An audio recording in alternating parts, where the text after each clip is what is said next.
The flight lands at 1 p.m. Can someone pick me up? I stared at my phone, the group text to my family hanging in digital silence for longer than it should have. My hand trembled slightly, whether from the medication or the anxiety, I couldn't tell anymore. The Cleveland airport bustled around me, travelers rushing to reunions while I sat alone. 3 weeks post-op from a surgery that had given me a 60% chance of seeing another Christmas. When my phone finally vibrated, the responses cut deeper than the surgeon's scalpel had.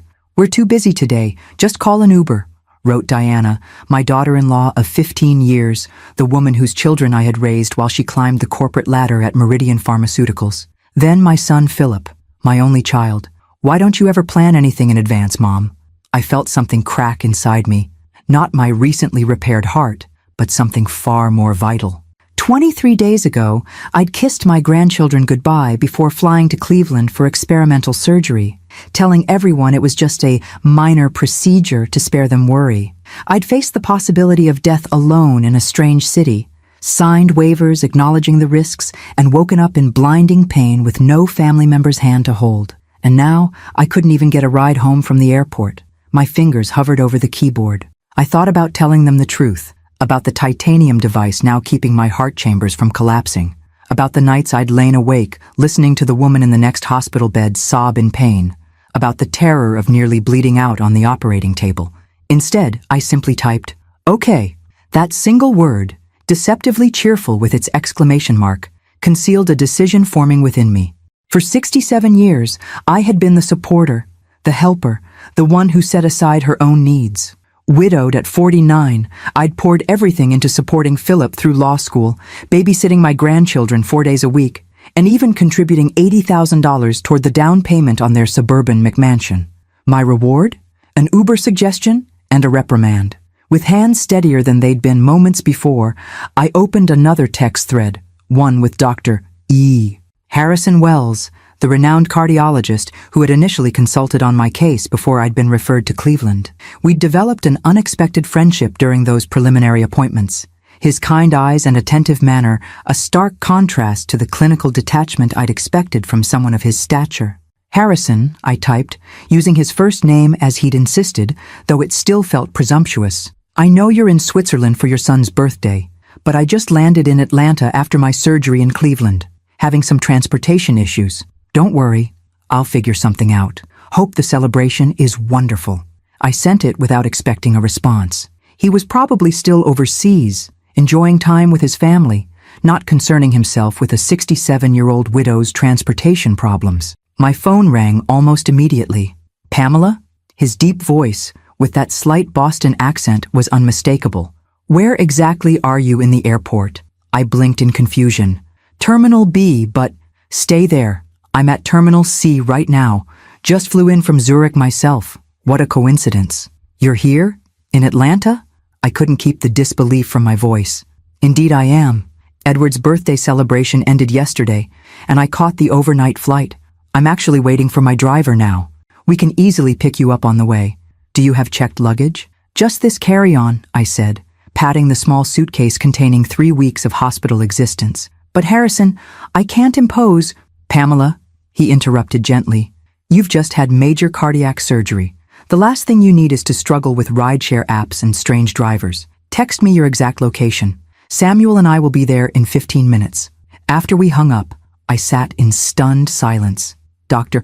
Harrison Wells, the man who had revolutionized cardiac care, whose research was featured in medical journals worldwide, who had a 6-month waiting list for consultations, was coming to pick me up at the airport like we were old friends. I checked my appearance in my compact mirror and winced. 3 weeks in the hospital had left me pale, with dark circles under my eyes and my silver hair hanging limp around my face. I'd lost 12 pounds I couldn't afford to lose, and my good blouse hung from my shoulders like a child playing dress-up. But there was nothing to be done about it now. I applied a touch of lipstick, a small vanity that seemed suddenly important, and waited. True to his word, 15 minutes later, a sleek black Bentley pulled up to the curb outside. The driver, an elegant older man in a crisp uniform, emerged and approached me directly. "Mrs. Hayes, I'm Samuel. Dr. Wells sent me to assist you." Before I could respond, another figure emerged from the car. tall, distinguished, with silver hair and those penetrating blue eyes that somehow managed to be both authoritative and kind. Harrison Wells wore a casual but impeccably tailored outfit that probably cost more than my monthly pension. "Pamela," he said warmly, taking my hand in both of his, "I've been wondering how the surgery went. Cleveland General has an excellent team, but I've been concerned." The genuine care in his voice nearly undid me after the coldness from my own family. To my horror, I felt tears threatening. Blinking them back, I summoned a smile. "It went as well as could be expected. I'm still here, aren't I?" His eyes narrowed slightly, seeing more than I wanted him to. "Yes, you are, and I'm very glad of that fact." He turned to Samuel. "Please, handle Mrs. Hayes's luggage carefully. She's still recovering." As Samuel took my small suitcase, Harrison offered his arm for support. The gesture was so unexpected, so courteously old-fashioned, that I hesitated before placing my hand in the crook of his elbow. "I don't want to be a burden," I murmured as he guided me toward the Bentley. "Pamela," he said, his voice low enough that only I could hear, "you could never be a burden. Now, let's get you home, and you can tell me why your family wasn't here to meet you." Something in his tone, a protective edge I'd never heard before, sent an unexpected warmth through me. As Samuel held the door open, I slid into the luxurious leather interior, wondering what my son and daughter-in-law would say if they could see me now. Little did I know that in a few hours, their frantic calls would be lighting up my phone, not out of concern for my health, but because they'd discovered exactly who had come to my rescue when they wouldn't. If this story of family neglect and unexpected connections has touched your heart, make sure to subscribe so you don't miss what happens next. Will Pamela finally stand up to her ungrateful family? And what is the true nature of her relationship with the distinguished Dr. Wells? The journey has just begun. The Bentley glided through Atlanta traffic like a ship through calm waters, insulated from the noise and chaos outside.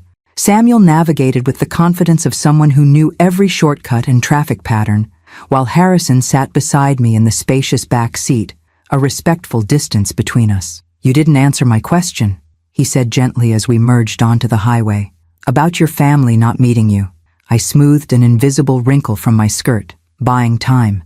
How could I explain without sounding bitter or worse, pitiful? "They're busy people," I finally said. "Philip's a partner at Hargrove and Associates now. Diana's leading some important pharmaceutical campaign at Meridian." Harrison studied me with those penetrating blue eyes that seemed to catch every micro-expression, every evasion. I'd noticed that quality during our consultations, how he listened not just to what was said, but to what wasn't. "I see," he replied, though his tone suggested he saw far more than I'd admitted. "And they couldn't spare 30 minutes to pick up their mother after cardiac surgery?" Put so bluntly, it sounded even worse than it was. I felt a sudden, irrational urge to defend them. "It was last minute. I didn't give them much notice about my flight." "Because you didn't know when you'd be discharged," he countered smoothly. "That's how hospitals work. Surely they understood that." I turned to look out the window, watching the familiar landmarks of Atlanta pass by. "I didn't exactly tell them it was cardiac surgery," I admitted quietly. "I said it was a minor procedure. Pamela. Just my name, but filled with gentle reproof. The experimental valve reinforcement you underwent is anything but minor. Why would you downplay something so serious?" The question hung between us. Why indeed? The answer was complicated, tied to years of not wanting to be a burden, of making myself smaller to fit into the corners of my family's busy lives. "They have their own concerns," I said finally. "Diana's been trying to land some important partnership for Meridian. Philip's working on a big case. The kids have their activities. I didn't want to disrupt everything with my problems." Harrison shook his head slightly. "Your problem was life-threatening heart failure. That's not a disruption. That's a family emergency." His directness was both refreshing and unsettling. For years, I'd constructed elaborate justifications for my family's neglect, each one more hollow than the last. "May I ask you something personal?" he continued, his tone softening. I nodded, though apprehension fluttered in my chest. "Do they know who I am? Your family?" The question surprised me. "I mentioned consulting with you initially, yes. Diana was quite interested, actually." I hesitated, remembering her sudden attention when I'd mentioned Harrison's name. "She works in pharmaceutical public relations. I think your endorsement means a lot in her industry." Something shifted in his expression, a tightening around the eyes, a slight compression of his lips. "Ah, and did she ask you to make an introduction?" "She hinted at it," I admitted, feeling suddenly uncomfortable. "But I wouldn't impose on our professional relationship that way." He smiled then, the tension dissipating. "Our relationship has evolved beyond purely professional, I think. We've had, 7 or 8 conversations about everything from cardiac health to Italian opera? I consider you a friend, Pamela." Friend. The word warmed something long cold inside me. When had I last made a new friend? Not an acquaintance, not someone's mother or someone's neighbor, but a person who chose my company for its own sake. "I consider you a friend too," I said softly, "which is why I wouldn't use that friendship for Diana's professional gain." He reached over and briefly touched my hand, a gesture so unexpected that I nearly gasped. His fingers were warm, the touch light, but somehow anchoring. "Your integrity is refreshing," he said. "Now, tell me about the surgery.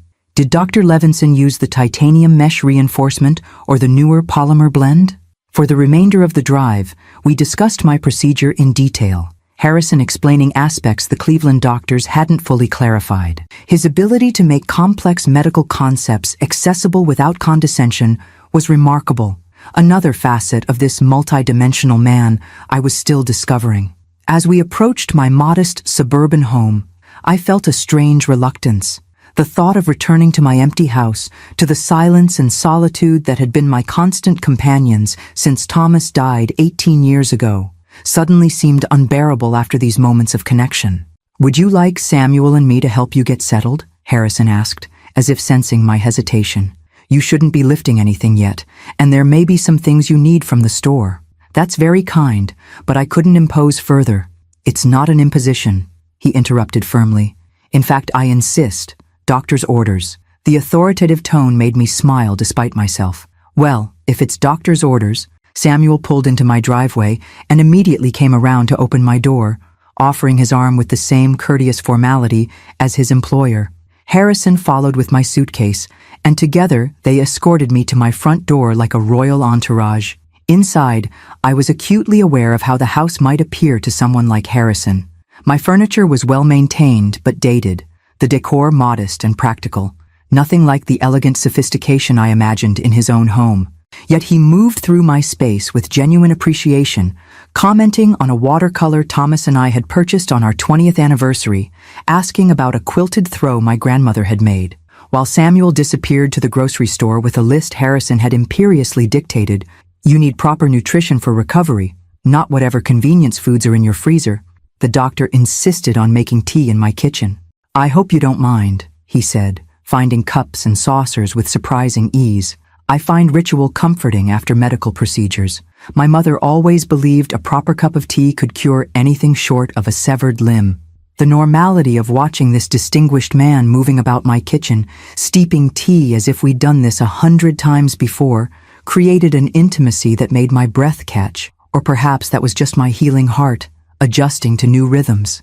When my phone began vibrating insistently on the counter, I glanced at it with irritation, then froze. 48 missed calls, 32 text messages, all from Philip and Diana. "Is something wrong?" Harrison asked, noting my expression. I stared at the screen in confusion. "I'm not sure. My family suddenly seems very eager to reach me." As I unlocked the phone, a new notification appeared, a social media alert. With growing disbelief, I opened it to find a photo posted by Harrison an hour ago. Both of us in the Bentley, his hand supportively under my elbow, with the caption, "Honored to assist my friend Pamela Hayes home after her courageous journey through pioneering cardiac surgery. A remarkable woman with extraordinary resilience." The post already had thousands of likes and comments, including one from Diana.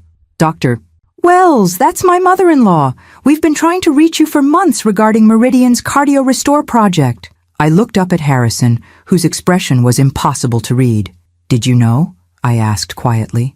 "About Diana trying to reach you professionally?"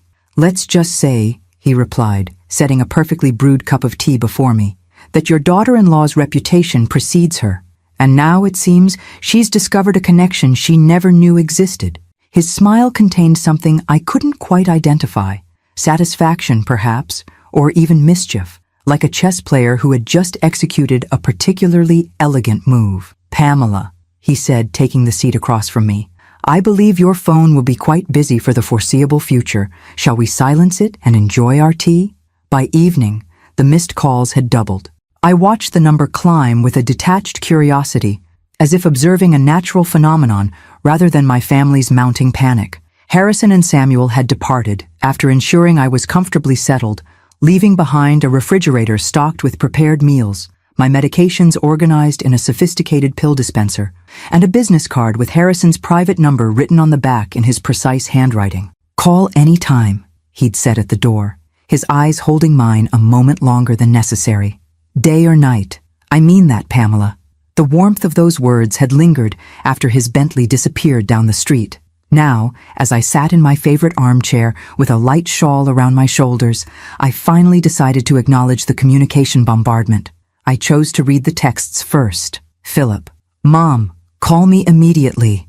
Diana. "Is that really Dr. Harrison Wells with you?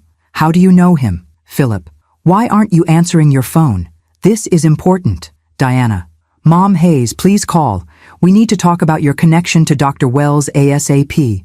The progression was telling, from initial shock to barely concealed desperation, with Diana's messages increasingly focused on my connection rather than my well-being.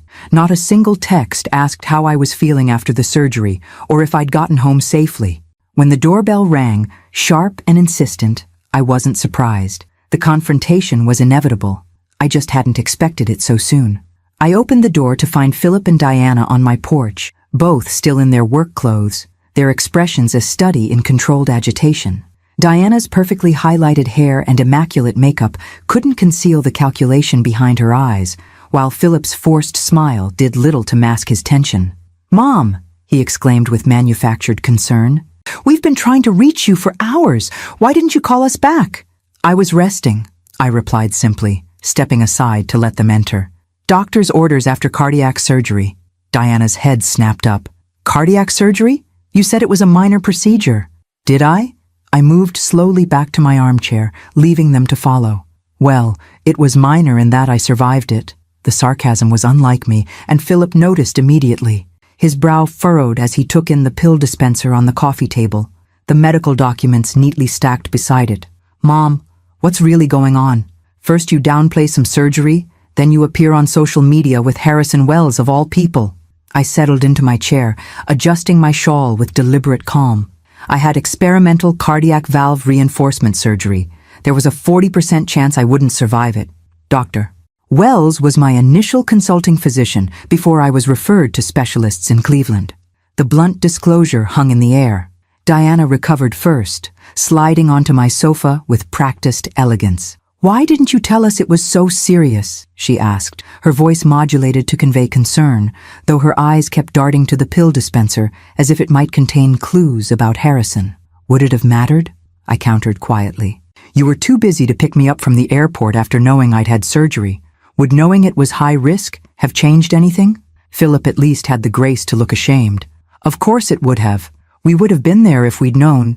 "Would you?" I interrupted, surprising myself with my directness. "The way you were there for my knee replacement last year, when you visited for 15 minutes between meetings? Or the way you were there when I had pneumonia by sending flowers rather than checking on me in person?" My son's face flushed. "That's not fair, Mom. We have demanding careers, children with activities. Yes, careers and children that benefited greatly from my constant support," I finished for him. "The same support that apparently doesn't extend both ways." An uncomfortable silence fell. Diana, ever the strategist, changed tactics. "Dr. Wells seems very attentive," she observed, feigning casualness. "You never mentioned you were such close friends." Here it was, the real reason for their visit. Not concern for my health, but access to Harrison. I felt a cold clarity settle over me. "We became acquainted during my consultations," I said simply. "He's a compassionate physician who takes genuine interest in his patients." "Compassionate enough to pick you up from the airport personally? In his Bentley?" Diana pressed, leaning forward. "That seems beyond professional courtesy. Perhaps he simply recognized that I needed assistance when my own family did not." The words were quiet, but landed with precision. Philip shifted uncomfortably. "Mom, about the airport. We should have been there. I'm sorry. His apology, while seemingly sincere, came far too late, and for transparent reasons. I merely nodded in acknowledgement. So, Diana continued, unable to contain herself any longer. How well do you know Dr. Wells exactly? His endorsement could transform Meridian's new cardiovascular drug program. I've been trying to reach him for months. And there it was, the naked ambition behind their sudden attention. Not my surgery, not my well-being, but what I could potentially provide access to. Well enough that he chose to help me today, I replied carefully. Beyond that, our relationship is private. Private? Philip echoed, confusion evident. Mom, what does that mean? I smiled slightly, remembering Harrison's hand on mine in the car, the warmth in his eyes as he'd said goodbye. It means that some things aren't for professional leveraging, Diana. Some connections have value beyond networking opportunities. Diana's perfectly composed facade cracked slightly. But you must understand how important this could be for Meridian, for our family's financial security. Just one introduction.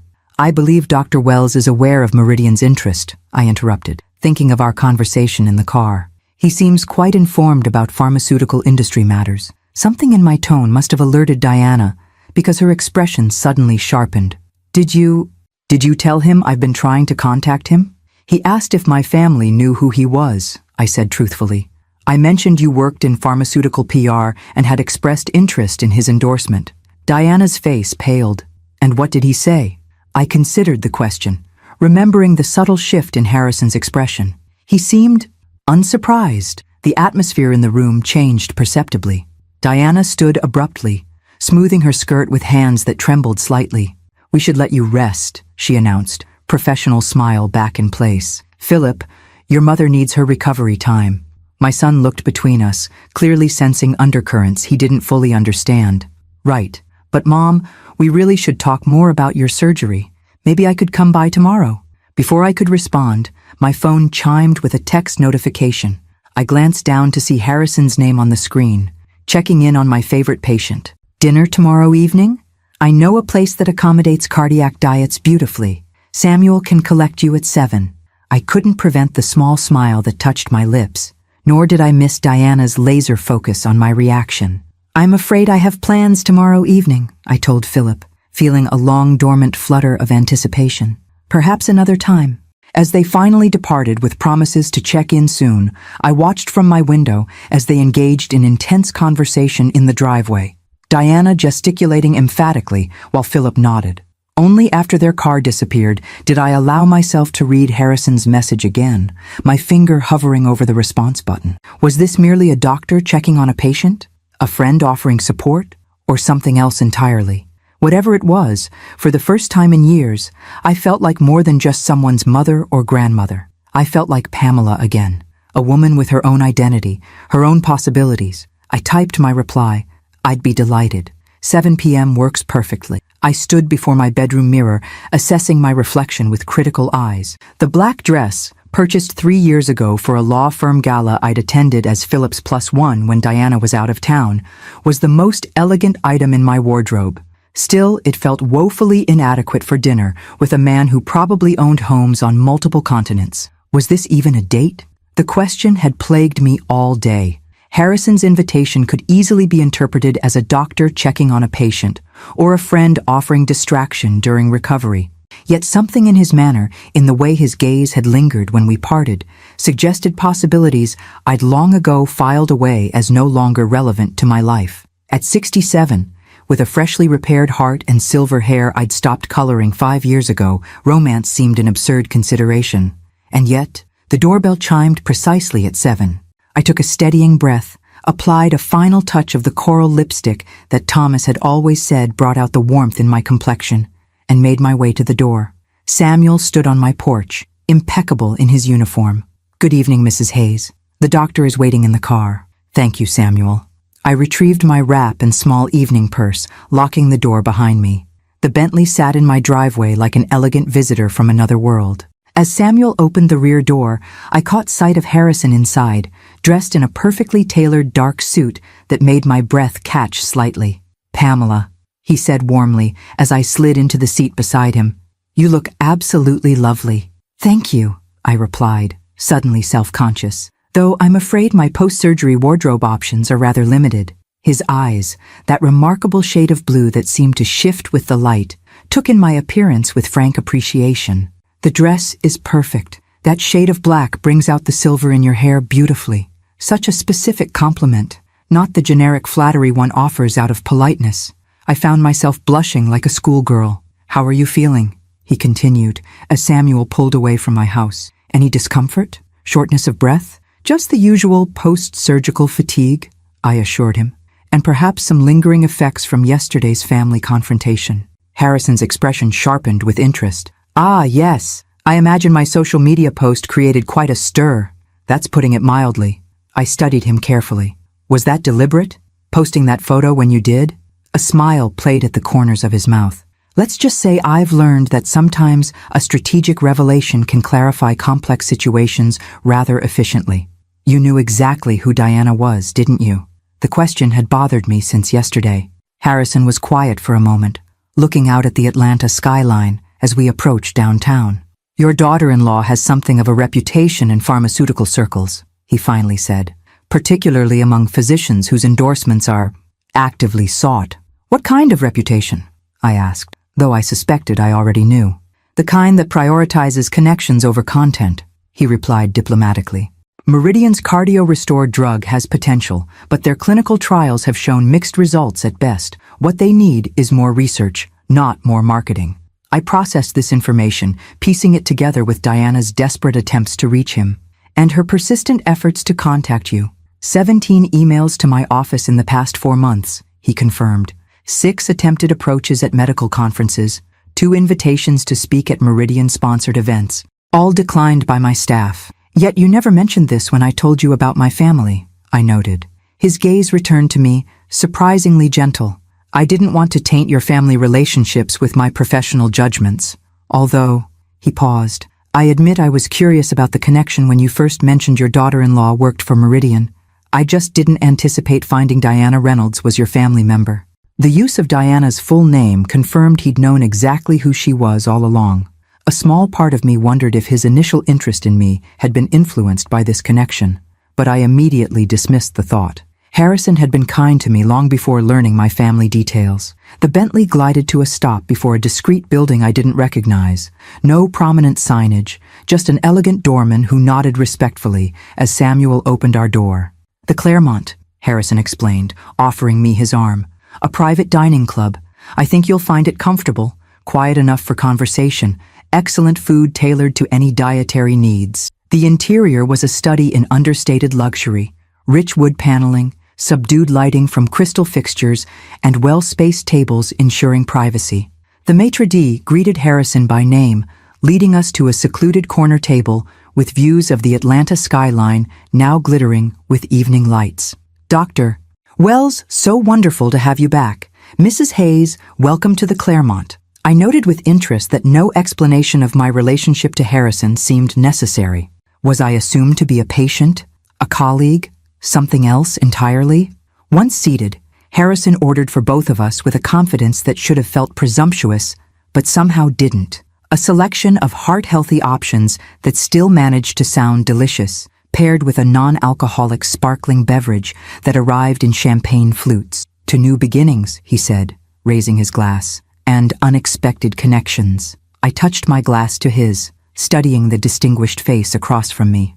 At what my daughter-in-law would call a mature 70, Harrison Wells bore his age with the confidence of a man who had accomplished much and regretted little. The lines around his eyes spoke of both laughter and concentration, his hands of skilled work and precise movements. "May I ask you something personal?"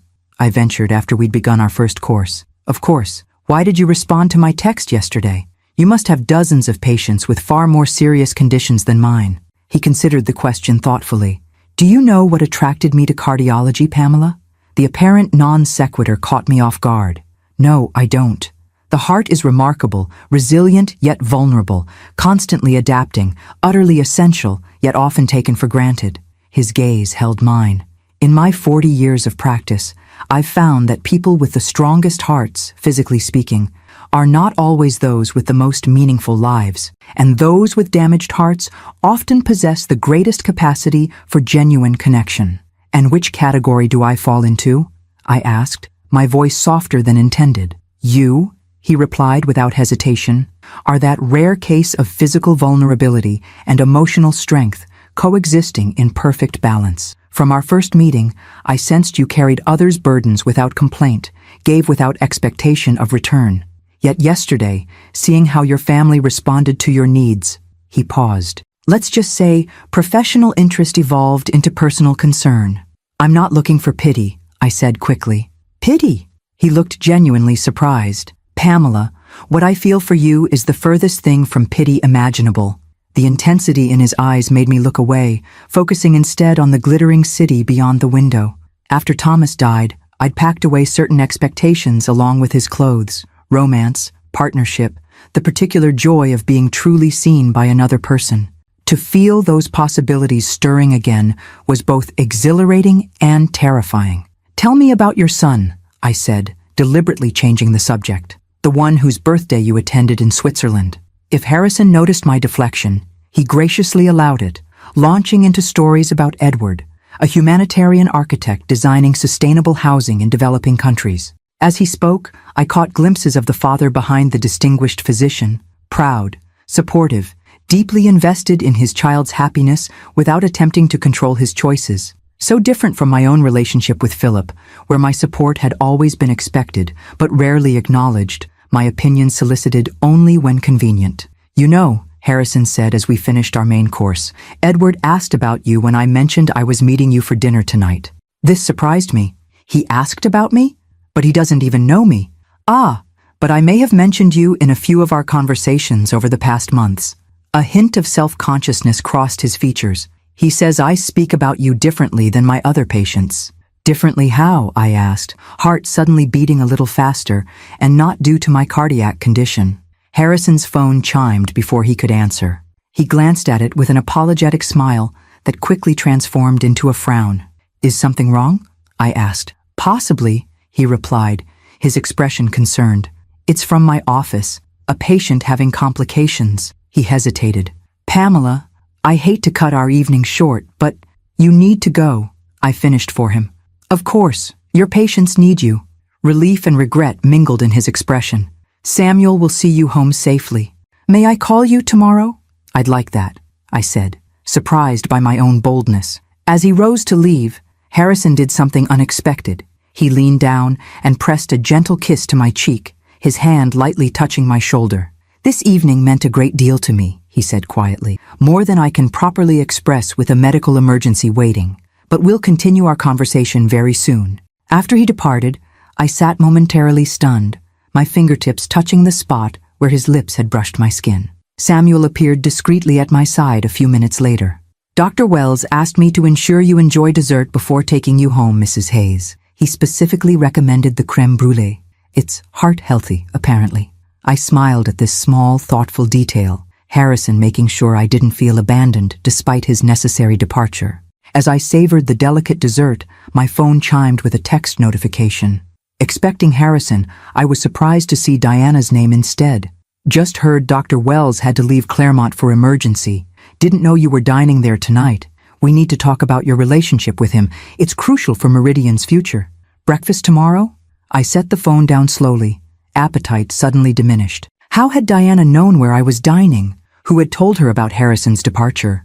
The evening that had felt like a magical departure from my ordinary life suddenly seemed more complicated, threaded with agendas and surveillance I didn't fully understand. As Samuel drove me home later, I gazed out at the night-darkened streets, wondering exactly what I had stumbled into, and whether my newly repaired heart was strong enough to handle whatever came next. Diana arrived at my house the next morning with a designer coffee carrier and a pink bakery box, her version of a peace offering.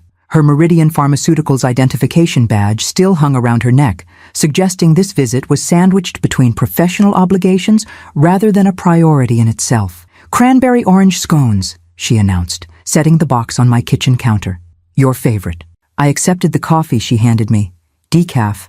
At least she'd remembered that much about my post-surgery restrictions. Thank you, though I don't recall agreeing to breakfast. Her smile faltered slightly. I thought after our last conversation we could use a fresh start. Family supporting family, right? Family supporting family. The irony was almost painful. Of course, I replied, gesturing toward the small breakfast nook where Philip and Diana had often sat as newlyweds, seeking my advice on everything from investment strategies to dinner party menus. Before success made my counsel seem quaint and outdated, Diana settled across from me, her expression carefully composed into professional warmth, the same look I'd seen her practice for corporate photographs. So you and Dr. Wells, no preamble, not even a pretense of interest in my recovery. I sipped my coffee, letting the silence stretch uncomfortably. How did you know I was at the Claremont last night? I asked finally. She blinked, momentarily thrown by my directness. Oh, Atlanta's medical community is surprisingly small. A colleague saw you there. A colleague who also knew the moment Harrison left for his emergency? Diana's fingers tightened almost imperceptibly around her coffee cup. It was mentioned, yes. Interesting coincidence, I observed mildly. Your colleague happening to be at a private dining club, recognizing me and immediately reporting to you. Mom Hayes, she began, switching to the faux affectionate form of address she used when trying to manipulate me. I think we're getting off track. I'm just trying to understand your relationship with Dr. Wells, for family reasons. Family reasons, I repeated. Not Meridian reasons? Her smile stiffened. Well, of course his connection to our family could have professional implications. That's just reality. But my primary concern is you. The lie hung between us, as transparent as cellophane. I thought of Harrison's words about Diana's reputation, about her persistent attempts to reach him professionally. What exactly do you want to know, Diana? Relief flooded her features at what she perceived as my capitulation. How did you two really connect? It can't just be from your initial consultation. He never gives patients that kind of personal attention. Perhaps I'm not just any patient, I replied, surprising myself with the hint of steel in my voice. Clearly, she agreed, leaning forward eagerly, which is why I'm trying to understand. Is it a friendship? A professional relationship? Something more? The hesitation before more carried volumes of implication. I thought of Harrison's kiss on my cheek, the warmth in his eyes when he looked at me, moments that felt private, precious, not to be dissected for Diana's professional gain. My relationship with Harrison is personal, I said firmly, not a networking opportunity. Frustration flickered across her perfectly made-up face. Mom Hayes, you don't understand what's at stake here. Meridian's Cardio Restore drug could revolutionize heart disease treatment, but we need Wells' endorsement. Do you know how many lives could be improved? Including yours. Interesting, I murmured. Harrison mentioned Cardio Restore has shown mixed results in clinical trials, that it needs more research, not more marketing. Diana went very still. He discussed Meridian's products with you? Briefly, I confirmed. He seemed quite knowledgeable about the company's approaches and about your attempts to contact him. The color drained from her face. What exactly did he say? That you've been quite persistent. 17 emails, I believe? 6 approaches at conferences? I took another sip of my coffee, watching realization dawn in her eyes. He knew exactly who you were when I mentioned my daughter-in-law worked for Meridian. And you told him about our relationship anyway? Her voice rose sharply. Do you have any idea what that could do to my professional reputation? To have my mother-in-law discussing me with the very physician I've been trying to establish a relationship with? You mean the way you discussed me with colleagues who spied on my private dinner? I countered quietly. Diana stood abruptly, abandoning all pretense of familial concern.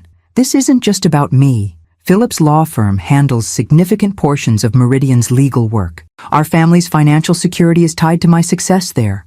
Your grandchildren's college funds, our mortgage, everything could be affected if this Cardio Restore deal falls through. So that's why you're suddenly interested in my friendship with Harrison, I said, the pieces finally clicking into place. Not concern for my well-being after surgery, but fear that I might damage your professional ambitions. That's not fair, she protested, though her expression betrayed her. Family and business are naturally intertwined. I thought you understood that. I thought of all the times I'd rearranged my life to accommodate their careers, the countless hours babysitting so Diana could attend networking events, the family gatherings scheduled around their professional commitments, the emotional support offered without expectation of reciprocity. I understand perfectly, I said, rising with as much dignity as my still healing body allowed. I understand that my value to this family has always been measured by what I can provide, not who I am. That's not true. but her denial lacked conviction. "We appreciate everything you do." "Everything I do," I echoed. "Not who I am." "There's a difference, Diana." My phone chimed from the counter. Harrison's distinctive tone. Diana's gaze darted toward it immediately, naked calculation replacing her previous dismay.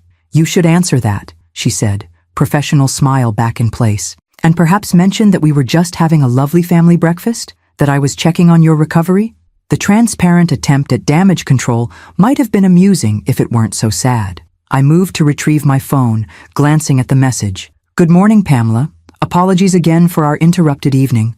Patient stabilized. Would you consider accompanying me to the Symphony Gala this Saturday? Black tie affair benefiting cardiac research. Samuel can help with arrangements if you're interested. A formal event, in public, as Harrison's companion." The implications made my newly reinforced heart flutter in a way that probably wasn't medically advisable. "Well?" Diana prompted, trying to sound casual. "What does the good doctor want?" I slipped the phone into my pocket without responding. "I think our breakfast is concluded, Diana.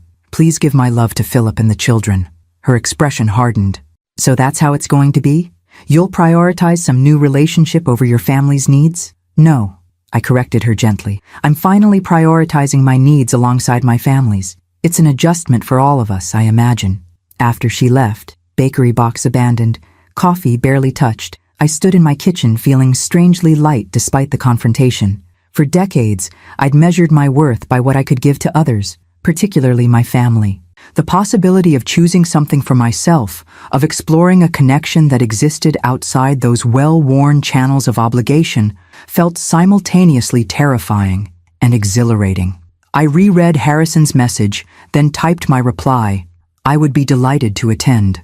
Though I should warn you, my presence as your companion will likely spark certain professional overtures from Meridian Pharmaceuticals." His response came almost immediately.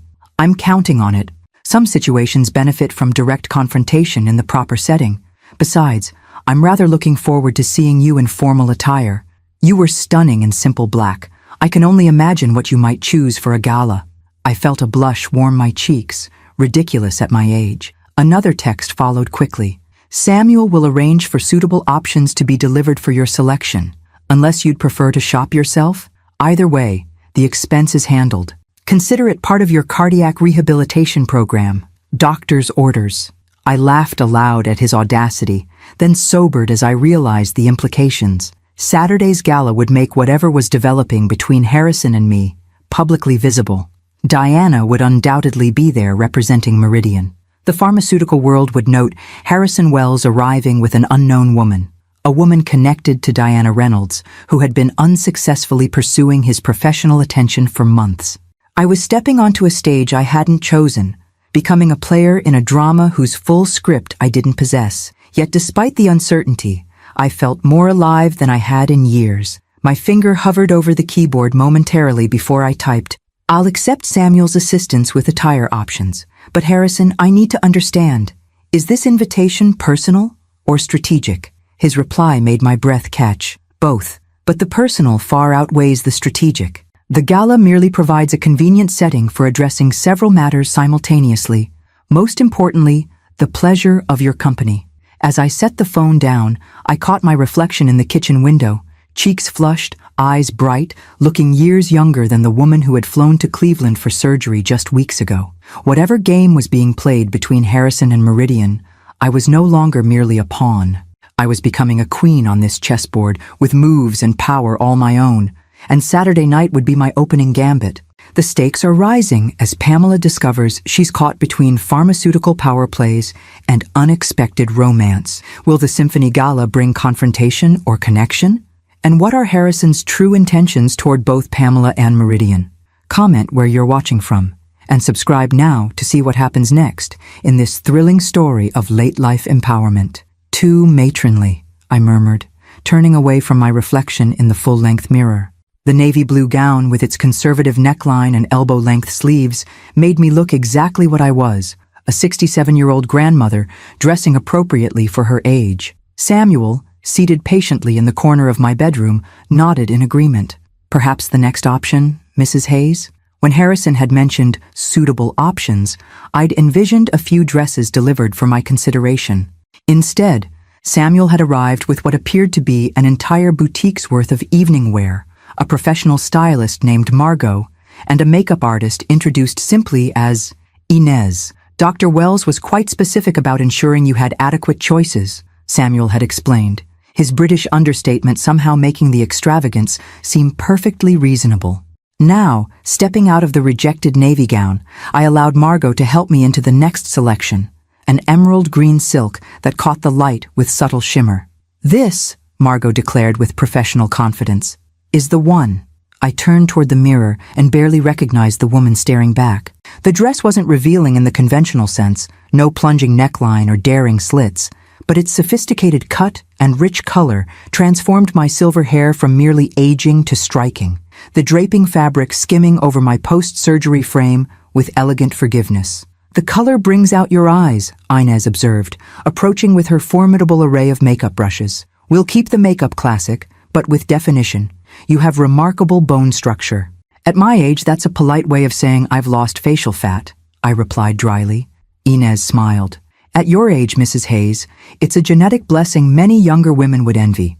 Now please sit." As she worked, applying layers of products with artistic precision, I contemplated the surreal nature of my situation. 3 weeks ago, I'd been in a hospital bed, uncertain if I would survive. Now I was being prepared like Cinderella for a ball, with a distinguished cardiologist playing the role of unlikely fairy godmother. "May I ask a personal question, Samuel?"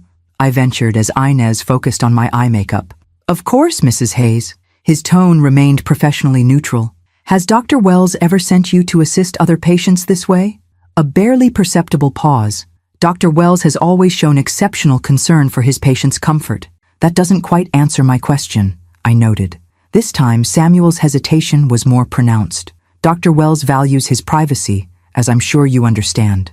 "I do," I conceded, "but I find myself in an unusual situation, attending a major social event with a man I barely know, yet who has shown extraordinary interest in my welfare.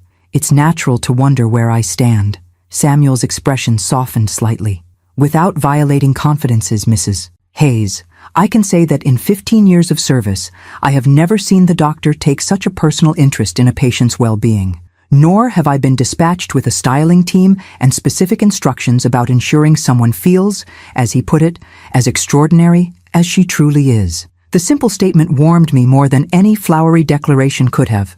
Before I could respond, Inez declared her work complete and turned my chair toward the mirror. The woman looking back at me was still unmistakably 67, with lines earned through decades of laughter and worry.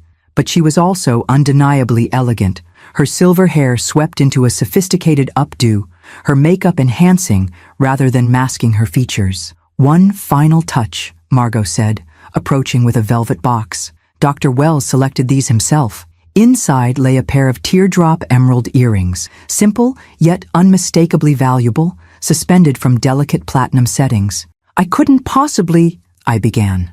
"Dr. Wells anticipated your objection," Samuel interjected smoothly. "He asked me to assure you these are merely on loan from the jeweler for the evening, though he did mention they could become a gift if you found them pleasing." The thoughtfulness of the gesture, providing luxury without presumption or pressure, touched me deeply.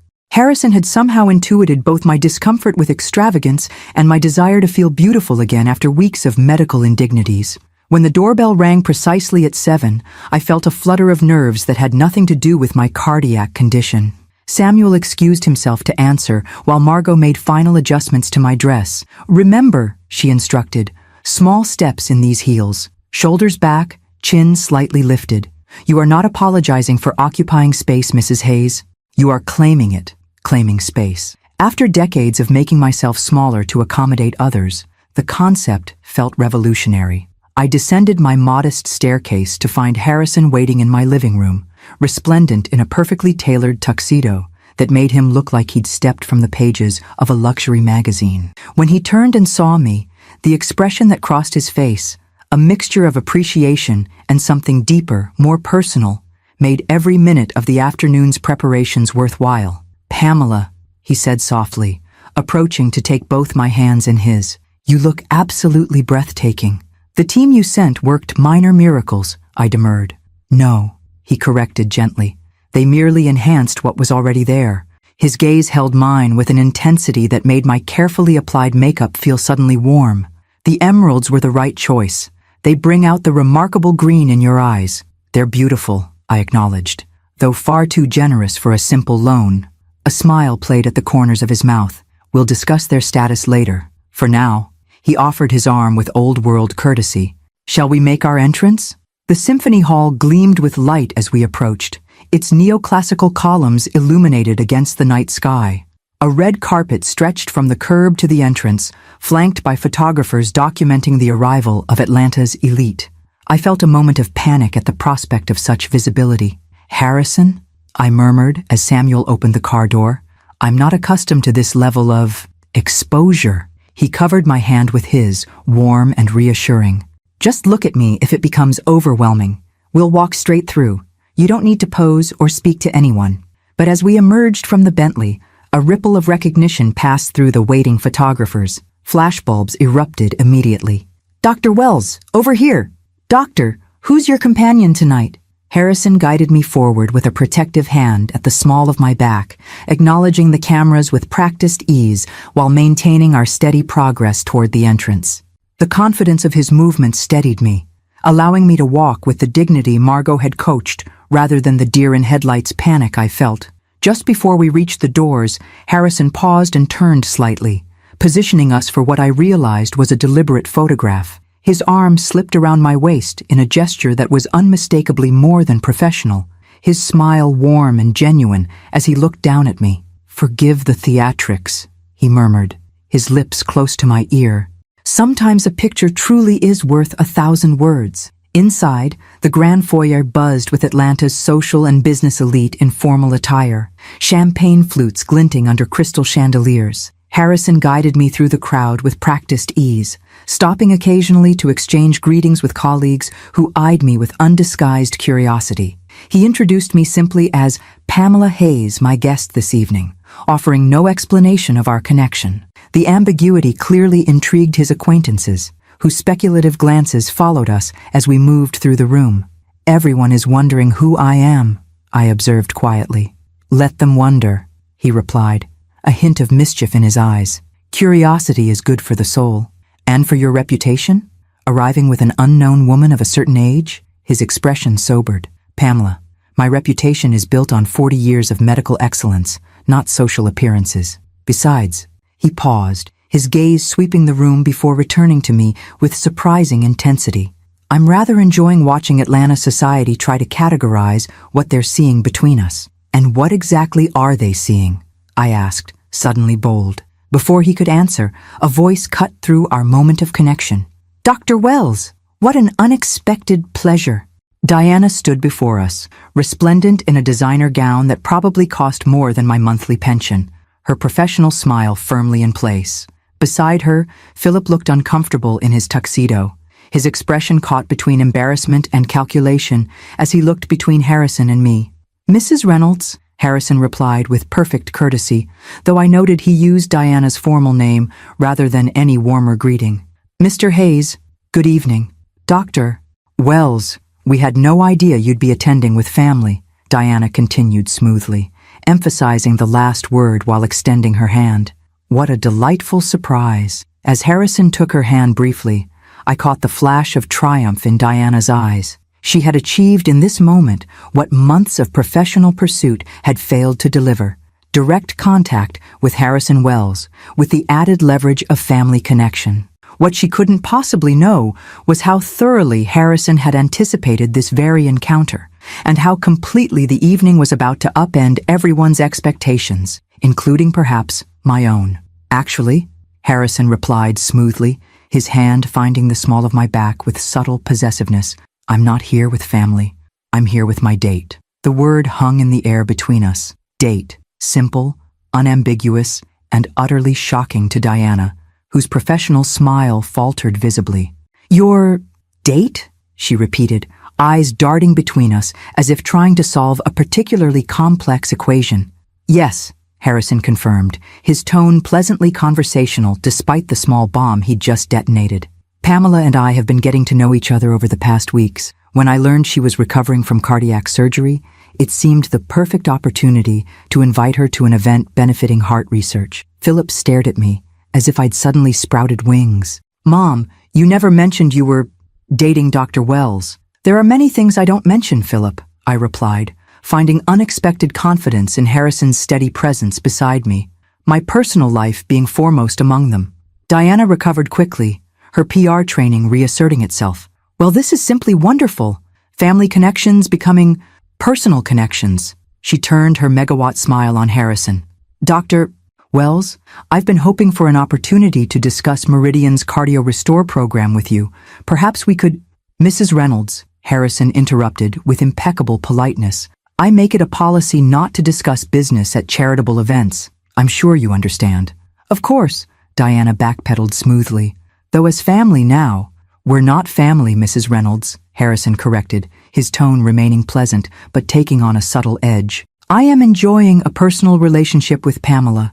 That relationship does not extend to professional connections with her relatives." The brutal clarity of his boundary setting left Diana momentarily speechless, a condition I'd rarely witnessed in my ambitious daughter-in-law. Philip, ever the attorney, attempted to salvage the increasingly awkward exchange. "Dr. Wells, we're simply surprised by this development. My mother has been through a serious medical procedure, and we're naturally concerned about her well-being." "Are you?" Harrison asked mildly. "I understood you were too busy to collect her from the airport following that procedure. Fortunately, I was available to ensure she reached home safely." The pointed reference to their neglect made Philip flush with embarrassment. Before he could respond, a silver-haired woman in a stunning red gown approached our group. "Harrison, darling, the board members are asking for you. Something about the donation announcement." She turned to me with genuine warmth. "And you must be Pamela. Harrison has mentioned you several times. I'm Catherine Winslow, Symphony Guild president, and Harrison's ex-wife." Ex-wife. The revelation startled me nearly as much as it clearly shocked Diana and Philip. Catherine took my hand in both of hers, her grip firm and friendly. "Harrison never brings dates to these functions," she confided in a stage whisper, clearly meant to be overheard. "You must be quite special. Come, both of you. The presentation is about to begin." As Catherine led us away, I caught a glimpse of Diana's thunderstruck expression. The calculated professional connection she'd been pursuing had just transformed into something far more complex and inaccessible. "Thank you for the timely rescue," Harrison murmured to Catherine as we moved through the crowd. 30 years of marriage taught me to recognize your "save me from this conversation" expression, she replied with a wink in my direction. "Besides, I was dying to meet the woman who finally coaxed you out of your self-imposed social hibernation." "Catherine," Harrison warned, though his tone held affection rather than annoyance. "Oh, hush. Pamela deserves to know she's dealing with a confirmed workaholic whose last actual date was sometime during the Obama administration." Catherine squeezed my arm conspiratorially. "Though I must say, if anyone could tempt him back into society, I'm not surprised it's someone with your obvious intelligence and style." We reached the main ballroom, where round tables surrounded a central stage draped with the symphony's insignia. Catherine directed us to a front table where place cards indicated we would be seated with several distinguished-looking couples, board members and major donors, Harrison explained as he held my chair. "Catherine always ensures I'm surrounded by people who can write substantial checks for cardiac research. Strategically seated," I observed, rather like our encounter with Diana and Philip just now. Harrison's eyes met mine, appreciation for my perception evident. "You noticed that wasn't entirely coincidental. I suspected as much when you mentioned direct confrontation in the proper setting in your text." I arranged my emerald silk carefully as I sat, though I admit I didn't anticipate your ex-wife's involvement. "Catherine and I have been divorced for 12 years, but we remain close friends and allies. She chairs several medical charities I support." He took the seat beside me, his voice lowering, and she was quite intrigued when I mentioned meeting someone who had captured my interest. The casual acknowledgement that he had discussed me with his ex-wife sent a flutter through my chest that had nothing to do with my cardiac condition. "So this evening has been choreographed from the beginning," I said, trying to process the layers of intention behind what I'd thought was a simple charity event. "Not choreographed," he corrected. "Strategically anticipated. Diana Reynolds has been attempting to manipulate a connection to me through professional channels for months. Learning of your relationship to her created an opportunity to address that situation definitively, while simultaneously enjoying an evening with a woman whose company I've come to value greatly. The honesty of his explanation was oddly reassuring. Harrison wasn't playing games. He was simply accustomed to operating several moves ahead in both his professional and personal life. "And your declaration that I'm your date?" I asked. "Was that also strategic?" His expression softened, the calculated poise giving way to something more vulnerable. "That was entirely sincere, though I should have perhaps discussed the terminology with you first." "I'm not objecting," I clarified, surprising myself with my boldness, merely clarifying. The smile that spread across his face then, genuine, warm, almost boyish in its pleasure, transformed his distinguished features into something far more approachable. "In that case," he said, reaching to take my hand under the cover of the tablecloth, "allow me to formally request the pleasure of considering this our first official date, Pamela Hayes." Before I could respond, the lights dimmed, and Catherine took the stage, welcoming guests to the Symphony's annual cardiac research benefit. I left my hand in Harrison's as she spoke, his thumb tracing small circles on my palm in a gesture that felt startlingly intimate in the darkened ballroom. When the presentation concluded and dinner was served, conversation at our table flowed easily among Atlanta's elite.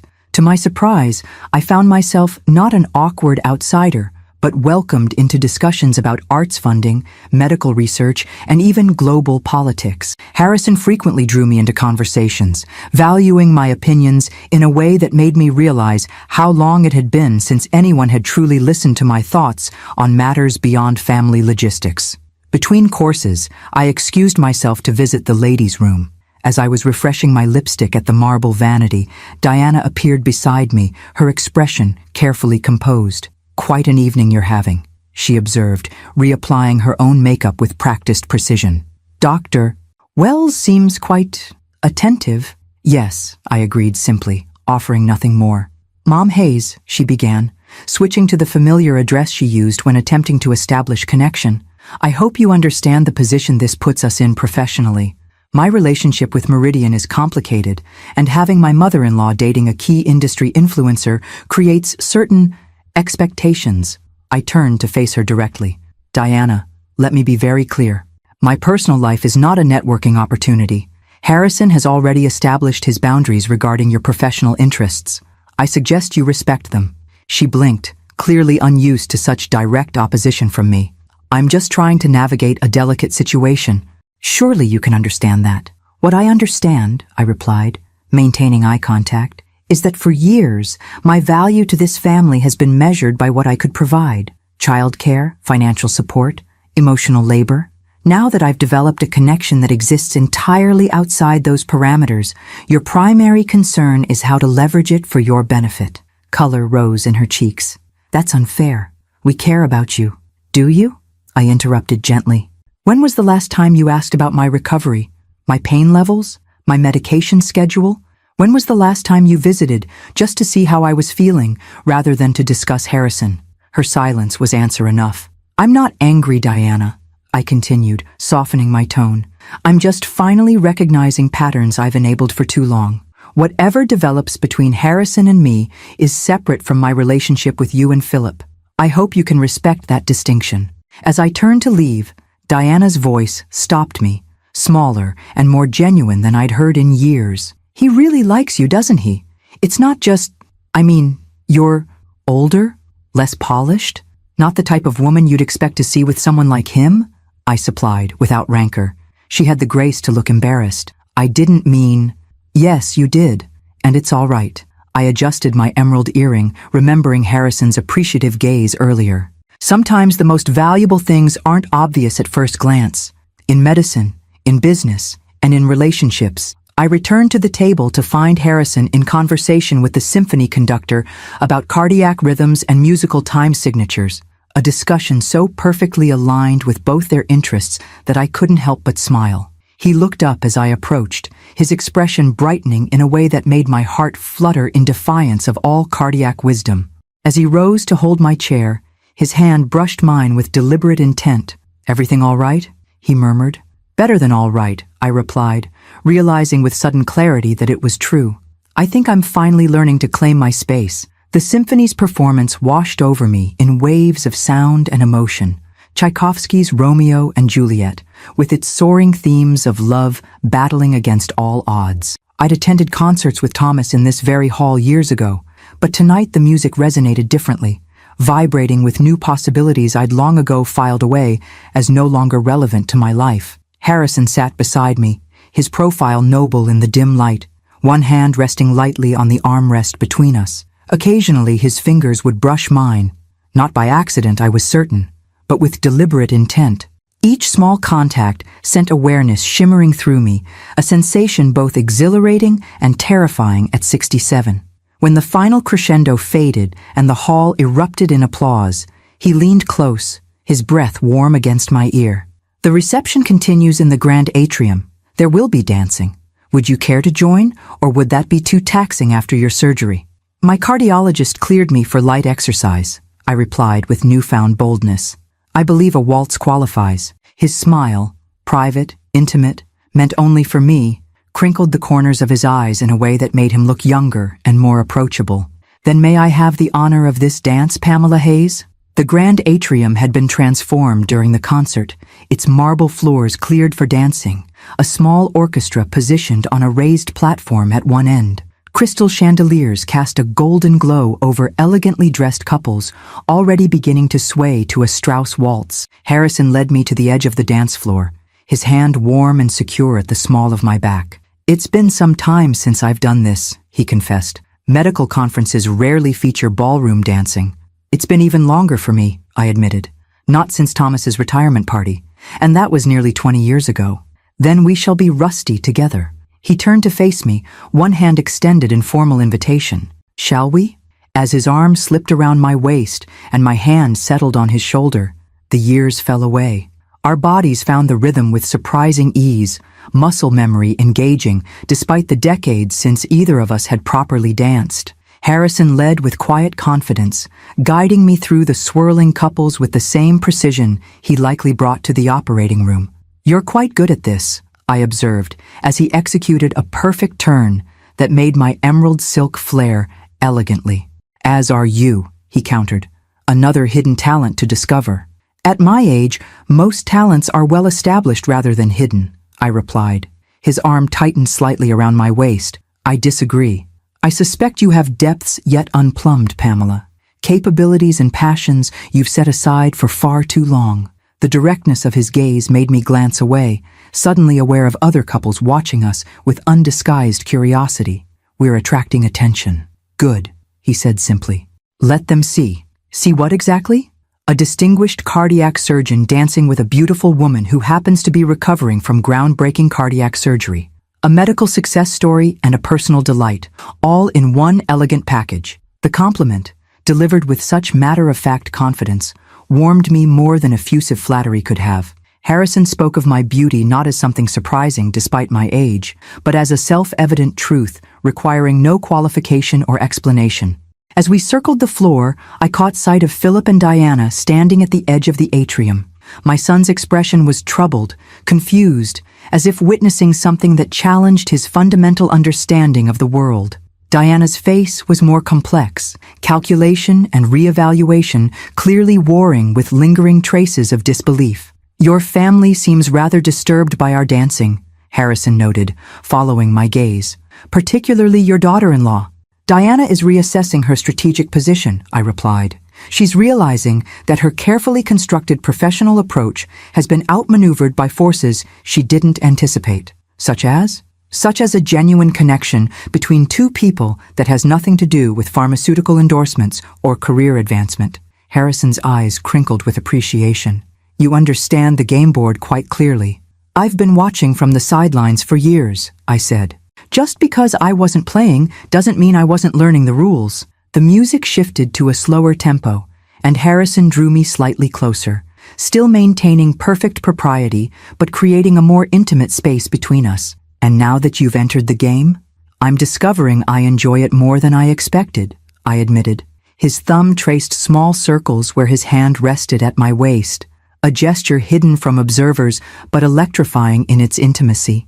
And what of your partner in this particular match? He seems exceptionally skilled, I replied, matching his playful tone, though his ultimate strategy remains somewhat mysterious. Harrison chuckled, the sound vibrating through his chest where our bodies nearly touched. Perhaps his strategy is simply to enjoy each move for its own sake, rather than focusing solely on the endgame. The wisdom in this philosophy, so contrary to the calculated maneuvering I'd observed in Diana's professional life and Philip's legal career, struck me with unexpected force.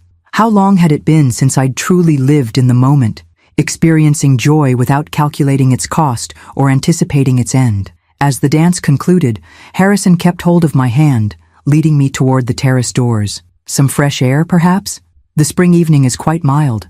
The terrace overlooked the city skyline, Atlanta's towers glittering against the night.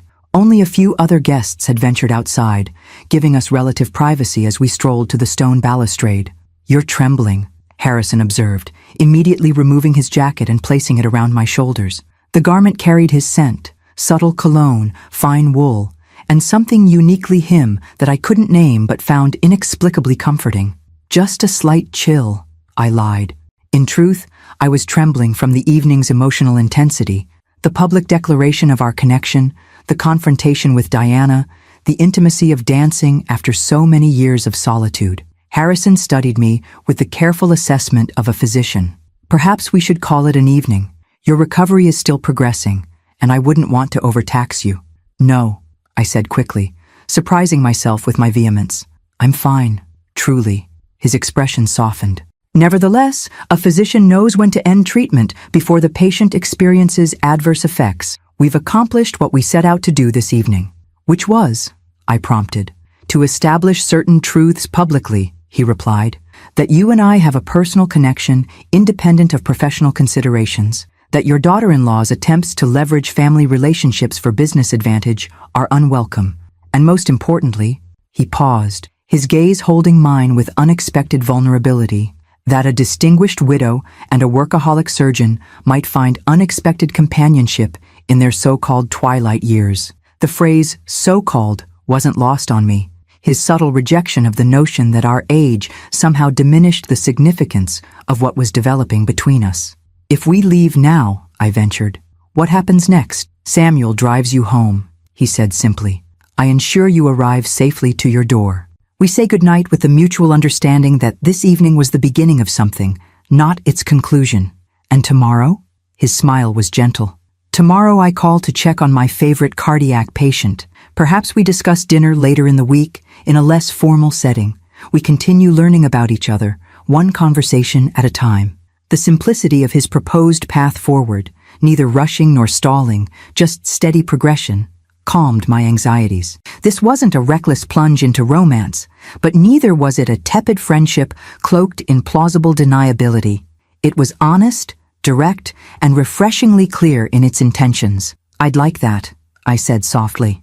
As we turned to go back inside, Philip appeared at the terrace doors, his expression a mixture of determination and discomfort. Harrison's hand found the small of my back in a subtle gesture of support. "Mom," Philip began awkwardly, "Diana and I are leaving soon. We thought we might drive you home." The offer was transparently strategic, an attempt to separate me from Harrison, to reassert family connection over this new relationship they hadn't anticipated and clearly didn't understand. Before I could respond, Harrison spoke. "That's thoughtful, Mr. Hayes, but unnecessary. Samuel is waiting to drive Pamela home whenever she's ready to leave." "She's my mother," Philip countered, an edge entering his voice. "Surely family takes precedence over whatever this is." The dismissive wave encompassing Harrison and me ignited something long dormant within me, not just anger, but a fierce protective instinct toward this fragile new connection. I wasn't willing to surrender to my son's discomfort. "Philip," I said, my voice steady and clear, "Harrison is my date this evening, and he will see me home. Please give my regards to Diana." My son stared at me as if I'd suddenly started speaking a foreign language. "Mom, be reasonable. You hardly know this man." "I'm 67 years old," I replied calmly. "I believe I'm capable of deciding who escorts me home from a social event. But your heart is functioning quite well, thank you, both literally and figuratively." I softened my tone slightly. "I appreciate your concern, Philip, but I'm not asking for permission or approval. I'm informing you of my decision." As Philip retreated in confused defeat, Harrison's hand squeezed mine gently. "Pamela Hayes," he murmured, "you are remarkable." Under the starlit Atlanta sky, wrapped in his jacket and my newfound assertiveness, I finally began to believe it might be true. Samuel drove in comfortable silence as streetlights cast rhythmic patterns across the Bentley's interior. Harrison sat beside me, not touching, but close enough that I could feel the warmth radiating from him. The evening's emotions, exhilaration, anxiety, defiance, hope, had left me simultaneously exhausted and more alert than I'd felt in years. "Penny for your thoughts," Harrison said softly as we turned onto my quiet suburban street. "I'm not sure they're worth that much," I replied with a small smile. "Just processing everything that happened tonight. Any regrets?" His question held genuine concern rather than insecurity. I considered carefully before answering. "Only that I didn't stand up to Philip sooner. Years sooner, perhaps." Harrison nodded thoughtfully. "Family dynamics calcify over time. Breaking established patterns requires tremendous courage. Is that what I did tonight? Break patterns?" "Spectacularly so." His smile was warm with approval. "You reclaimed your autonomy in full view of Atlanta society." As Samuel pulled into my driveway, I noticed a light on in my living room that had definitely been off when we left. Harrison noticed my sudden tension. "Is something wrong?" "Someone's in my house," I said quietly. "The light wasn't on when we left." Harrison's expression shifted instantly to protective alert. "Samuel, wait here. Call security if we're not out in 5 minutes." He turned to me. "Do you have any idea who it might be?" "Philip has a key," I replied, "but he was still at the gala when we left." "Let me go first," Harrison insisted as Samuel opened my door. We approached the house cautiously. Through the front window, I caught a glimpse of movement, a figure passing between the living room and kitchen. As we reached the porch, the door suddenly opened, revealing my 17-year-old granddaughter Lily, her eyes widening at the sight of Harrison beside me. "Grandma," she exclaimed. "Oh my God, you look amazing. Is this your doctor? The one Dad and Mom are freaking out about?" Relief flooded me.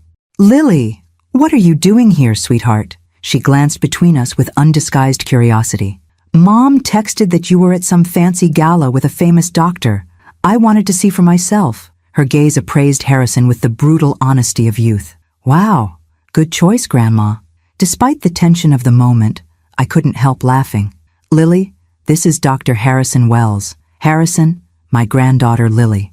Harrison extended his hand with the same formal courtesy he'd show any adult. "A pleasure to meet you, Lily. Your grandmother speaks very highly of you." "So you guys are like, dating?" Lily asked bluntly, leading us into the living room where I discovered she'd made herself comfortable with homework spread across my coffee table and a half-eaten sandwich on a plate. "We're getting to know each other," I replied carefully. Lily flopped onto the sofa with teenage grace. "That's code for dating, Grandma. It's cool. You deserve someone nice after being alone forever." The casual assessment of my long widowhood stung slightly, though I knew she meant well. Harrison seated himself in the armchair across from Lily, his posture relaxed but attentive. "How did you get here, Lily?" I asked. "And do your parents know where you are?" She shrugged, the universal teenage gesture of dismissal. I Ubered. "And no, they don't know. They've been texting me crazy stuff all night about you and some doctor, and I got worried they were being weird and controlling like usual." "Weird and controlling?" Harrison echoed, one eyebrow raised. "Yeah, you know. Like how they never visited Grandma in the hospital and then wouldn't pick her up at the airport, but now they're suddenly super interested in her welfare because she knows someone important." Lily made air quotes around welfare with adolescent sarcasm. "I'm 17, not stupid. I can recognize hypocrisy." I glanced at Harrison, whose expression remained neutral, though his eyes held a glint of admiration for my granddaughter's perceptiveness. "While I appreciate your concern, Lily," I said gently, "showing up unannounced isn't the answer. Your parents will be worried." "They're still at that gala thing," she countered. "They won't even notice I'm gone until they get home, and I was planning to Uber back before then." Harrison cleared his throat. "Perhaps Samuel could drive you home when you're ready. Much safer than rideshare services at this hour." Lily's eyes widened. "You have a driver? Like an actual chauffeur?" "Samuel is more than a driver," Harrison corrected. "But yes, he's waiting outside and would be happy to ensure you reach home safely." "That's actually pretty cool," Lily admitted. "But before I go, can I ask you something, Dr. Wells?" "Of course. Are you serious about my grandma? Because she's been lonely for forever, even though she never complains. And if you're just being nice to her because of her heart thing, or because of whatever weird business stuff Mom is trying to do, that would really suck. The directness of the question, so lacking in the polite circumlocutions of adult conversation, left me momentarily speechless. Harrison, however, didn't hesitate.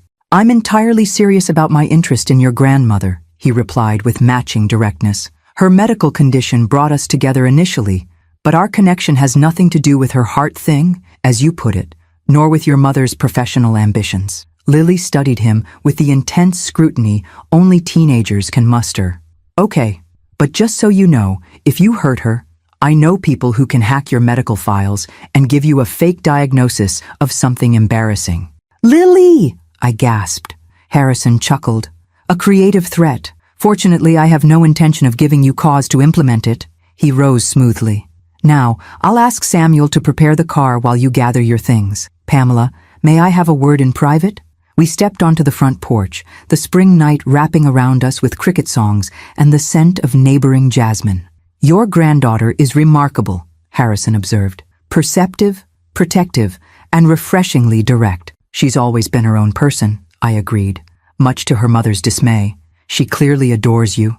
He moved slightly closer, his hand finding mine in the darkness, and shares my concern about your long-standing loneliness. The simple acknowledgement of what I'd kept carefully hidden, the aching solitude of years spent giving without receiving, made my throat tighten unexpectedly. Harrison, about tonight, it was just the beginning, Pamela, he interrupted gently, if you'll allow it to be. In the soft porch light, his face held none of the calculation or strategy that had characterized parts of our evening, just openness, warmth, and something that looked remarkably like hope. I'd like that, I said softly. But my family situation is complicated, as you've seen. Philip and Diana won't simply accept this, whatever this is becoming. They don't need to accept it, he replied. They only need to respect it. And you. A realization struck me suddenly. You knew, didn't you? From the beginning. About Diana's professional pursuit of you, about my family's neglect. You orchestrated tonight deliberately. Harrison didn't deny it. I recognized patterns that concerned me. Your family's reaction to your surgery. Diana's persistent attempts to leverage connections rather than rely on scientific merit. When these patterns intersected, I saw an opportunity to address both simultaneously. By using me as a chess piece? The question held no accusation, merely curiosity. No, he corrected firmly. By offering you the chance to reclaim your position on the board as a queen rather than a pawn. The choice to accept that opportunity was entirely yours. Before I could respond, the front door opened and Lily emerged, backpack slung over one shoulder. Your driver is super nice, Dr. Wells, she announced. He offered to stop for ice cream on the way home, which is basically the fastest way to become my favorite person ever. Harrison smiled. Samuel has excellent judgment about ice cream and many other matters. As he escorted Lily to the waiting Bentley, I watched from the porch, struck by how natural he seemed interacting with my teenage granddaughter, neither condescending nor trying too hard to seem cool, just treating her with the same respectful attention he showed to adults. When he returned, he stood at the bottom of the porch steps, looking up at me with an expression that made my heart flutter in defiance of all cardiac wisdom. I should go, he said, though his tone suggested reluctance. You need rest after an eventful evening. Yes, I agreed, equally reluctant. He ascended 2 steps, reducing but not eliminating the height difference between us. May I call you tomorrow? I'd like that. Another step, bringing us almost eye to eye. And perhaps dinner later this week? Something quieter than tonight's extravaganza? That sounds lovely. His hand reached up to gently touch my cheek, the contact sending warmth spreading through me. Pamela Hayes, you have thoroughly captivated me. Then, with exquisite gentleness, he leaned forward and pressed his lips to mine. A kiss so tender and respectful, yet unmistakably romantic, that it took my breath away. It lasted only moments, but in those moments, 18 years of widowhood seemed to evaporate like morning mist. When he drew back, his eyes searched mine with a question I answered by placing my hand over his, where it still rested against my cheek. Good night, Harrison, I whispered. Thank you for a remarkable evening. The first of many, I hope, he replied, his voice carrying the same slight roughness I felt in my own. As the Bentley disappeared down my quiet street, I remained on the porch, fingers lightly touching my lips where the sensation of his kiss lingered. At 67, with a surgically reinforced heart and decades of putting others' needs before my own, I had somehow stumbled into a second chance at romance. The question now was whether I had the courage to embrace it fully, and weather the family storm that would inevitably follow. 3 weeks after the gala, I sat in my garden, morning sunlight warming my shoulders as I read the latest medical journal Harrison had recommended. My phone chimed with a text notification, Diana requesting a family dinner that evening at their home. The carefully worded message concluded with, "We need to discuss recent developments as a family." I smiled slightly at the corporate phrasing. In the weeks since the symphony event, my relationship with Harrison had evolved with a pace that felt simultaneously measured and exhilarating. Quiet dinners at out-of-the-way restaurants, long conversations on my porch swing, a Sunday drive to the mountains where he'd held my hand as we walked a gentle trail, attentive to my still recovering stamina. Each encounter had deepened our connection while revealing new facets of the distinguished doctor, his dry wit, his passion for classical music, his surprising knowledge of poetry. 2 nights ago, our goodnight kiss had lingered beyond propriety, his arms drawing me close with a hunger that matched my own awakening desire. "Is this too fast?" he'd whispered against my hair. "Too much?" "No," I'd replied, surprised by my own certainty. "It's exactly right." Now, facing Diana's summons, I felt oddly calm. Whatever family discussion she had planned, I was no longer the accommodating mother-in-law desperate for inclusion at any cost. I texted back, "I'll be there at 7. Is there something specific we need to discuss?" Her reply came quickly. "Just family matters. Philip is concerned about recent changes in your life." Translation: They were staging an intervention about Harrison. I dressed carefully that evening, choosing a sleek pantsuit in a deep teal that Harrison had admired during our last dinner. The woman in the mirror looked remarkably different from the pale, uncertain figure who had landed at Atlanta airport just weeks ago. Color in my cheeks, confidence in my posture, a spark in my eyes that had been absent for years. Philip and Diana's suburban Tudor-style home projected success and stability. Perfect landscaping, luxury vehicles in the circular driveway, tasteful lighting illuminating architectural features. I'd contributed significantly to the down payment, a fact everyone politely avoided mentioning at family gatherings. Lily opened the door before I could ring the bell, her face lighting up. "Grandma, you look amazing." "Thank you, sweetheart." I hugged her, noting the suspicious absence of her younger brother. "Where's Tyler?" "Sleep over at Jason's," she replied, rolling her eyes. "They didn't want him here for the serious family discussion, as if he's not part of the family." Interesting. So this was indeed the intervention I'd suspected. Diana appeared in the foyer, her hostess smile firmly in place. "Pamela, you're right on time. We're having drinks on the patio." The formal use of my first name, rather than Mom Hayes, signaled the evening's serious intent. I followed her through the house I'd visited hundreds of times, suddenly feeling like a guest rather than family. Philip stood at the elaborate outdoor bar, mixing drinks with forced casualness. "Mom, you look well, very youthful." "Thank you," I replied simply. Happiness agrees with me, apparently. An uncomfortable silence followed as Philip handed me a glass of white wine. Diana shot him a look that clearly communicated, "Your turn," prompting him to clear his throat awkwardly. "Mom, we wanted to talk with you about recent developments." "You mean Harrison?" I stated directly, seeing no point in pretending.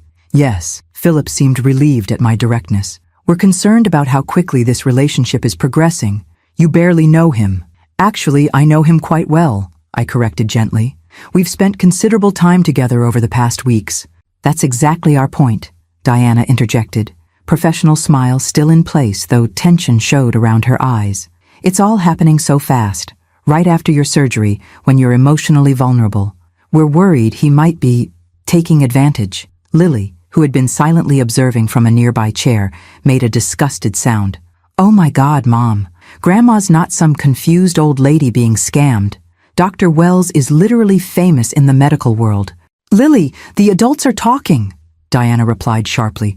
"Perhaps you should go inside." "No," I said firmly. "Lily stays. This concerns her too, as she's demonstrated more insight into my well-being than either of you lately." Philip looked wounded. Mom, that's not fair. We've always had your best interests at heart. Have you? I asked quietly. When you couldn't spare 30 minutes to pick me up from the airport after cardiac surgery? When you visited me exactly twice in the past month, both times to discuss Harrison rather than my recovery? We've been busy with work commitments. As you've been for years, I interrupted gently. While I rearranged my life repeatedly to accommodate your needs, babysitting on short notice, contributing financially to this very house, being available whenever called upon, but never expecting the same consideration. The blunt assessment hung in the air. Diana recovered first, shifting strategies. Pamela, we value everything you've done for this family. We just don't want to see you hurt by someone who might have complex motivations. You mean someone who might be using me to avoid professional entanglements with Meridian Pharmaceuticals? I asked mildly. Diana flushed.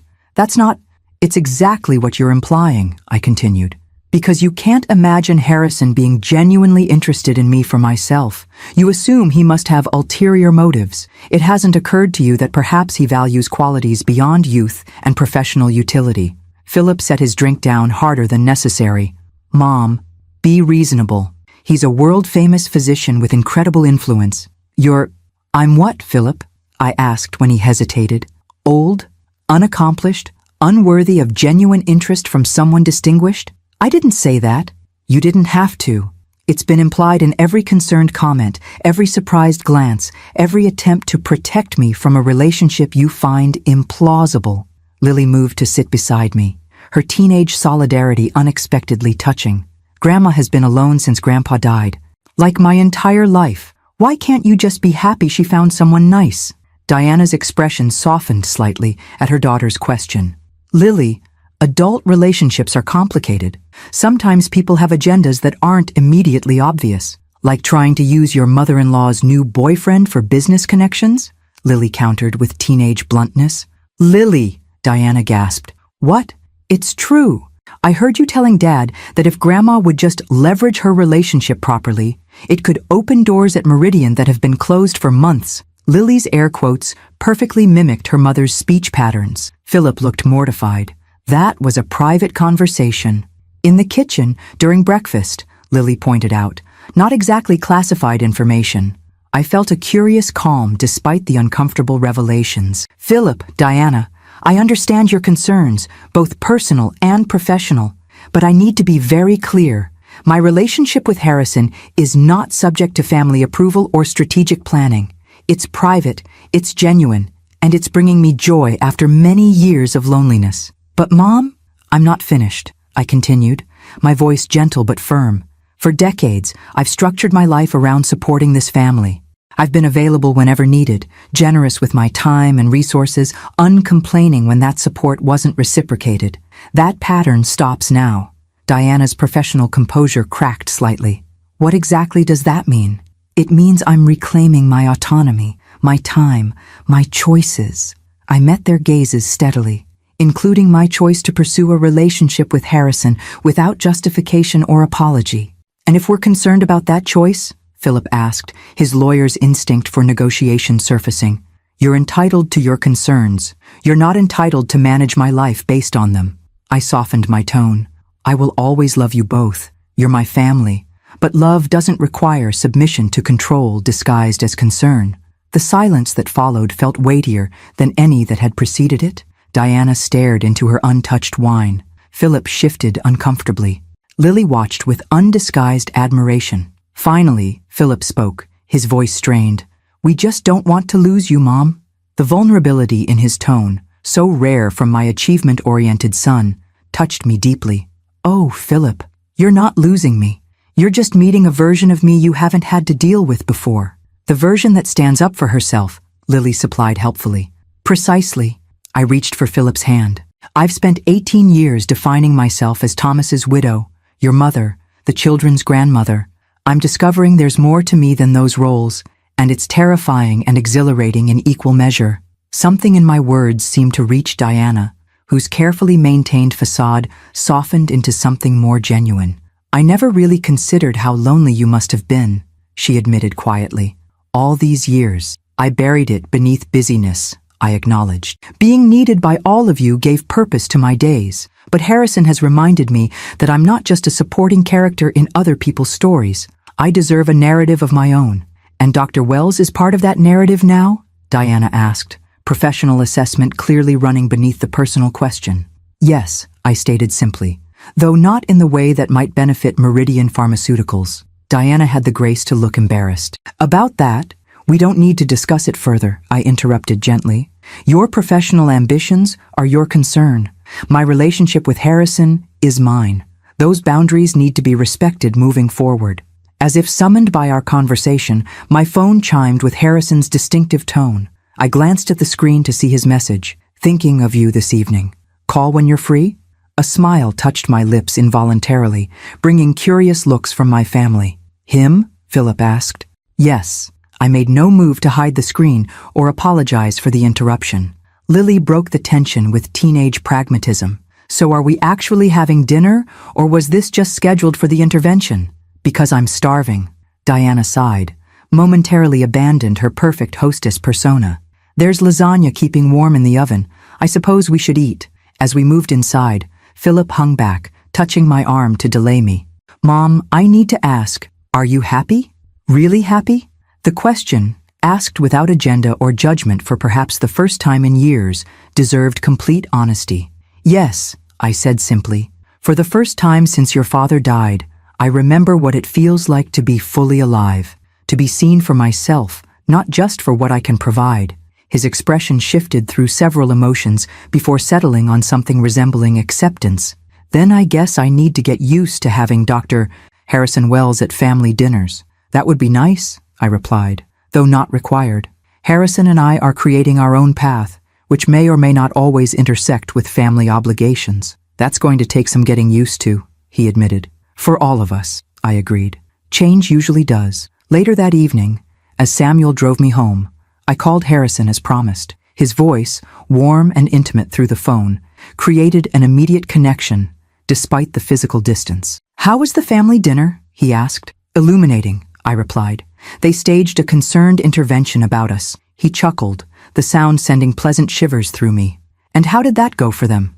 Not as planned, I admitted, though I think we reached a new understanding, or at least the beginning of one. I'm proud of you, he said softly. Standing your ground couldn't have been easy after so many years of accommodation. Surprisingly, it was easier than expected. I watched familiar streets pass outside the Bentley's window. Once I became clear about my own worth, the rest followed naturally. Your worth has never been in question, Harrison replied. At least not to me. As Samuel pulled into my driveway, I noticed a warm glow coming from my porch, not the automatic security light, but the soft illumination of candles, dozens of them, arranged along the railings and steps, creating a pathway to my door where a tall figure waited. Harrison? I gasped into the phone. Are you at my house? I may have prepared a small surprise, he admitted. I thought you might need something special after facing the family tribunal. Samuel opened my door with a conspiratorial smile. Dr. Wells arranged everything while you were out, Mrs. Hayes. The candles are LED, no fire hazard. I approached my transformed porch in wonder, seeing Harrison waiting with an expression of such tender anticipation that my heart, both literally and figuratively stronger than it had been in years, swelled with emotion. What is all this? I asked as I reached him. A celebration, he replied, taking both my hands in his, of courage, of new beginnings, of a remarkable woman who is finally claiming her rightful place in her own life story. As he drew me into an embrace that felt like coming home to a place I'd never been before, I realized that my surgical journey had healed far more than just my physical heart. It had cracked open decades of careful containment, allowing me to step into a life richer and more authentic than I'd believed possible at 67.